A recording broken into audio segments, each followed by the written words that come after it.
Mixers and group games are a staple part of a lot of clubs and organizations as a way to form a bond amongst its participants, to have everyone loosen up, and also to help everyone interact with someone they don't naturally gravitate towards. It also gives everyone something fun and new to look forward to each time the group meets. In this video, I'll provide you with some of my favorite resources for finding mixers and games for your group, give you suggestions on how to successfully implement mixers and games, and give you some solutions to common problems that occur when leading mixers and games. Hi there, I'm Bethany Baldwin. I am owner and creator of Music, Art, and Drama M.A.D Society, its curriculum and coaching website that is providing a sports team for creative people. Mixers and drama games are a part of every meeting that my club has, and I'm hoping that this video will help you learn from what I've already experienced so you can be a much better group game leader much sooner than I was. So please share this video with anyone you know that regularly provides group games, especially your youth group leaders. There are plenty of resources online for you to be able to find mixers and games for your organization that come with little to no prep work required. You'll want to search for them by using phrases like icebreakers, get to know you games, group activities, group games, youth group games, team building activities, and of course, mixers. It can also help to type in the age category of the people you are providing the group games for, like small children or teenagers or adults or coworkers. Here are some of my favorite resources for finding group games.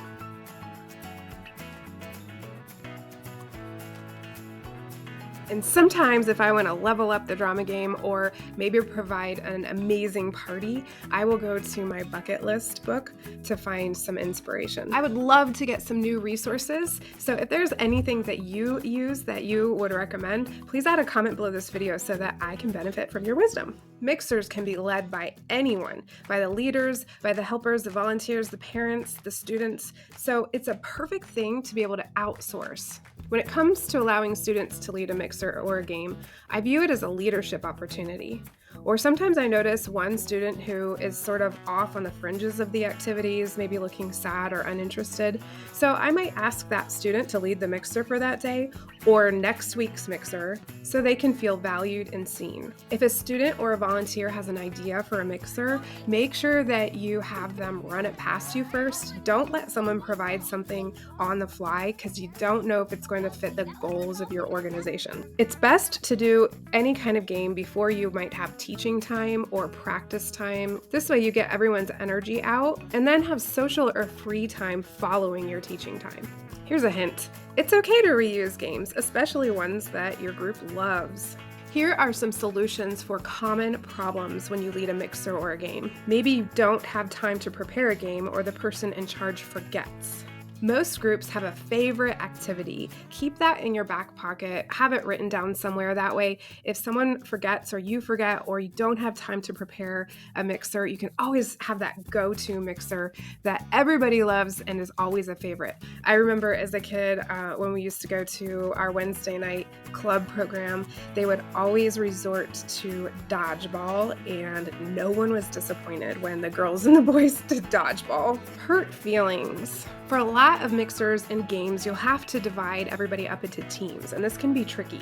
When doing an athletic game, the teams need to be an equal division of skill level.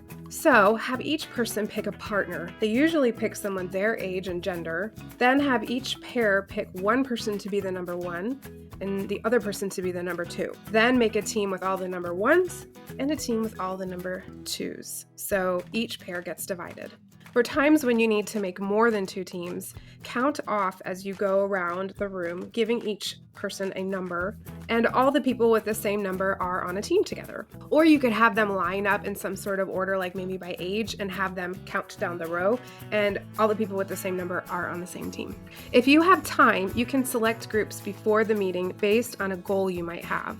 And you'll definitely have to do this if you have some sort of awkward social dynamics or some interpersonal issues going on in your group. You might need to pick the groups before your meeting, unfortunately. It's okay to let them just pick a partner from time to time, but don't make that a habit.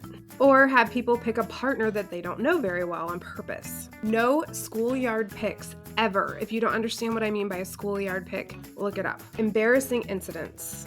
Unfortunately, sometimes people get embarrassed in front of a group, and you as the leader need to jump in and be the scapegoat in that situation. So pay attention to when that happens and be big enough to take the heat. Divert the attention to yourself by becoming part of the game somehow or moving the group's attention to the next activity. It's okay if everyone understands what you're trying to do in this situation. The most important thing is to give the student who is being embarrassed a way out.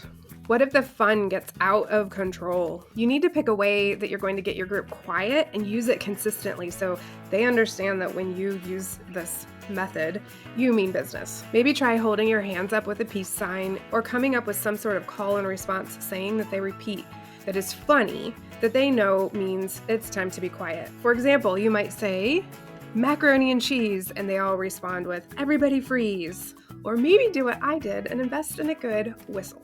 Let me get my whistle. Oh, thank you for being a leader. I hope everyone in your group regularly takes the time to show you their appreciation for being a leader. Thank you for watching these videos because it means you're invested in them. I appreciate you. Check out my video on fundraisers for your club, or maybe my coaching video sample for my drama club curriculum here.